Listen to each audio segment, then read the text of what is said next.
All right. Hello, my friends. Ruben Obed here, transmitting live from Dorado, Puerto Rico. I'm just sharing a little quick tip, especially for people who are doing the whole DIY solar. Okay. I'm going to show you my array. I've showed you guys before. All right. Let me just give a little scan here. Okay. So you guys check that out. Okay. Notice the black panels. Okay. Notice those because those are the ones that I'm going to be talking about. All right. Now what happens is I built this system on my own. So, a lot of the stuff that I'm doing is kind of DIY ghetto, but I want to focus on this. All right. Um, the majority of these panels they come with MC4 connectors. MC4 connectors are very good. They're professional. They're watertight and whatnot. But when you're doing this DIY style and with practically no budget, you got to go the simple route. A simple route would be cutting the cables, and twisting them together and taping them. Yep, which is what I've done. Okay, so my entire system is without MC4 connectors. Everything I've connected this way. Now, I know how many amps this black solar array that I have here should be putting out. Okay, approximately 19 with good sun. So anytime that I see on my MT50 meter anything less than 19, unless it's obvious that the sun is if it's cloudy or whatnot, well obviously yeah the amps are gonna drop. But otherwise, if it's sunny and the batteries and you have a pretty decent load, maximum the peak that I should be getting from these black panels, okay, the peak, which you will hardly ever see the peak, but for right now just the black panels, which are 30 watts a piece, I have a total of 570. So in a perfect world I should be getting 31 amps just from these black ones alone, which does not happen in real life. Okay, now 19.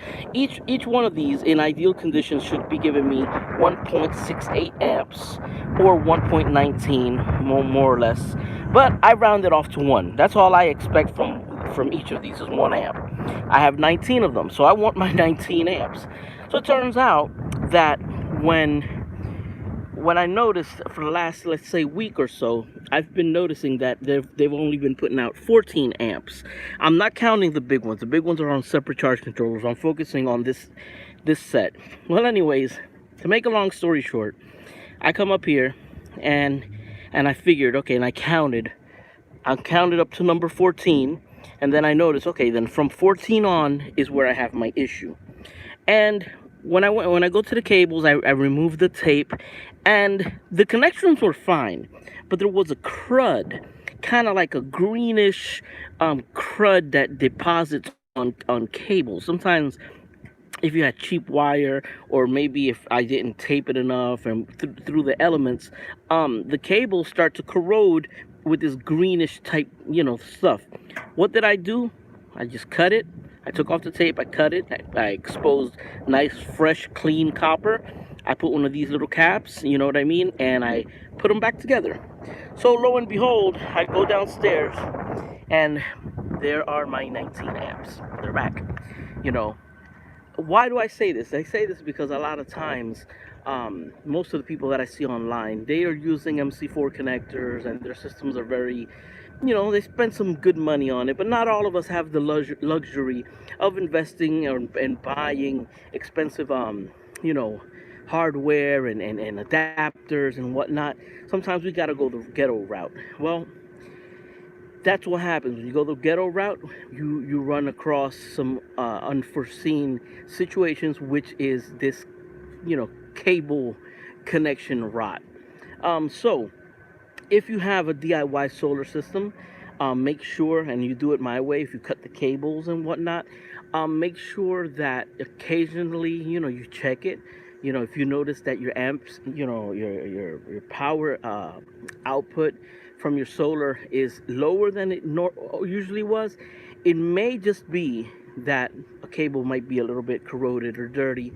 So just check your connections. Bring yourself a wire stripper and some electrical tape, and just make sure your connections are nice and clean, and they don't get wet.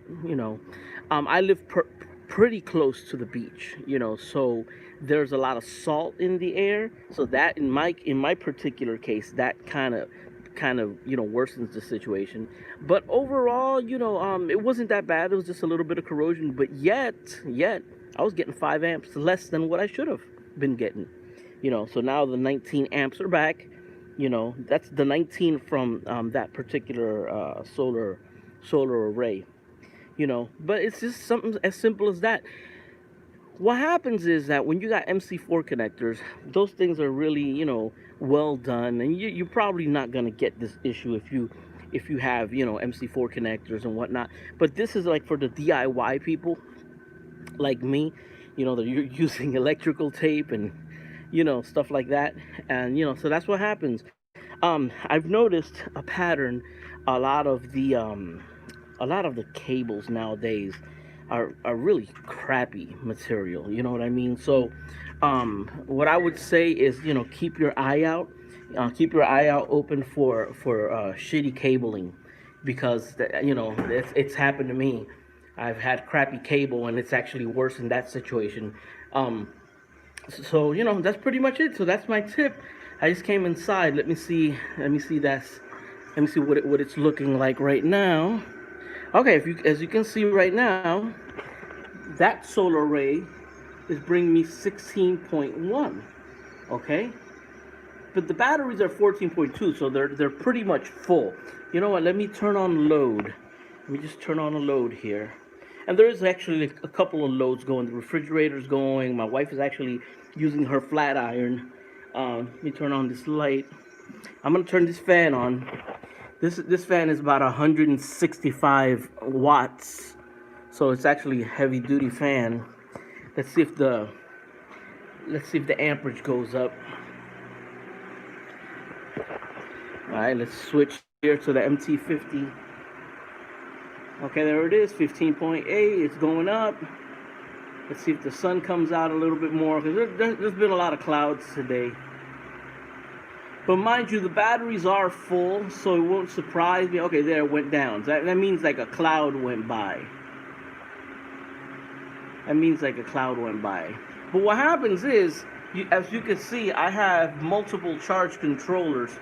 So, I'm getting a lot more amperage. This MT50 is only a representation of my black panels, the 570 watts. But in total, I have 1,070 watts. So this is just the amperage coming from the black solar panels. I'm just gonna stay focused on here. Let me see, because it seems like there's a big cloud in the area. This is coming in and out. Let's see. Let me just keep my eye focused on it.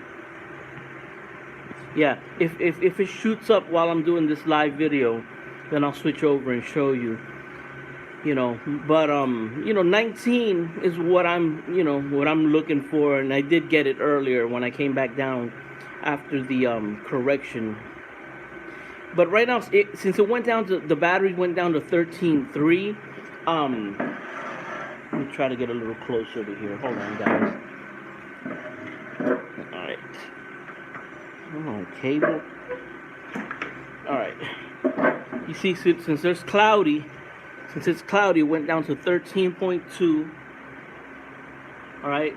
So my black solar panels, right now they're only bringing 7 amps. But if the cloud leaves, all of a sudden you'll see that number just jump. Let's try to keep it there for a little bit. Let's see what happens. 6.9. I guess it's a whopper of a cloud out there. All of a sudden it'll start getting brighter. And even still, a full battery, guys, is 12.6.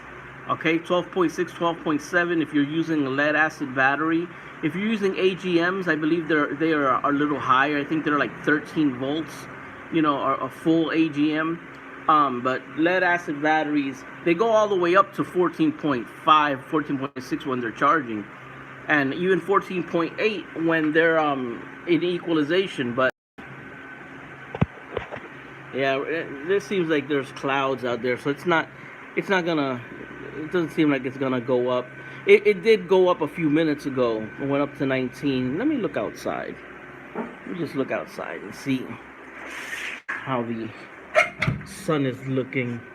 Yeah, it is kind of cloudy. It is kind of cloudy. So you can see right there, there's the culprit.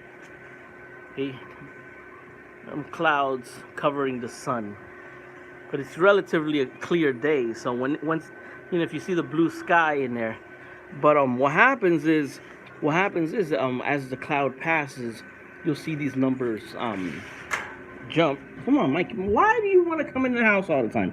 Stay outside. My cat always wants to come inside my house. Let me come over here. Yeah, now it's at 6.1. You see, batteries at 13.1, 6.1 amps. Usually when we get a cloud and then the cloud passes and the sun comes out suddenly, like the system gets this big jolt of energy, and then the amps just like skyrocket, and then they kind of like back off a little bit. 16.1. Yeah, I'll actually 6.1. But like I said, guys, solar power, you got to remember, solar panels only put out what the sun is giving to it. Then you have a lot of losses. You have losses in the wiring. You have losses because the panels are dirty. You have losses because the panels get hot. Solar panels don't like heat. You know what I mean? You get losses if the angle of the panel is not quite right according to the position of the sun. So all these things translate into your solar panel giving you less than what it's rated for. You might have, you buy a 100 watt panel, you're expecting 100 watts from it. Well, you're not going to get 100 watts from it if the sun and the conditions are not, are not giving you that. You know what I mean? It has a 100 watt potential. You know what I mean? And that's what people need to understand. Right now, earlier, about maybe I would say like maybe half an hour ago, when I corrected the wiring issue, it was still really bright outside. And I added up all of the amps, and my system was putting out about 640 amps, which is good. But my system is 1,070 watts. So people who are not really familiar, they're like, oh, how come I'm 400 watts short? Well, environmental issues, wiring losses. You know what I mean? There it is. Look, it's going up, guys. All right. 9.2. There, the sun, yeah, it's getting brighter. There you go. Boom. Went up to 15. It's getting brighter outside. I can see it through the window. 15.9. You see what I'm saying? And now went down a little bit. And that's how solar works, You get pockets of power. Pockets of power. You're not gonna get that. There you go. You see, it's going in and out. That is why you have to have more solar panels than usual. You try to make your solar to have like a lot of solar panels because of that. You know what I mean? Because you're not gonna get your consistent amperage from solar. It goes up, it goes down, clouds go by, and mathematically you're only gonna get 4 to 5 hours of sun. You know what I mean? So the way I have my system built, right? My system is 516 amp hours, and since it's a lead acid battery system, you can use it only half of the capacity. So I have 200 200 amp hours, usable amp hours, and from that, all I use is about 100 all night, and I run everything. So my batteries, with the power that I have, they charge back like in 2 hours. Good, with a pretty decent sun, 2.5 hours, my batteries are back. And I run fans all night, and I run everything. Now, if I were to use up the whole full 200, have, drop them down to 50%, and then I let me turn the fan on. All right, and if I bring them down to 50%, and then the next day the sun is shitty, I might not get a full charge. And lead acid batteries want full charge. You gotta give these things a full charge, or else they'll start to sulfate. You know. So yeah, right now y'all saw that spike. Another cloud came by. Boom, 7.1. That's what it goes. So, this is MT50. That's the sun. That's bringing in 15.3 volts at 6.2 amps. Then the batteries are at 13.2 volts.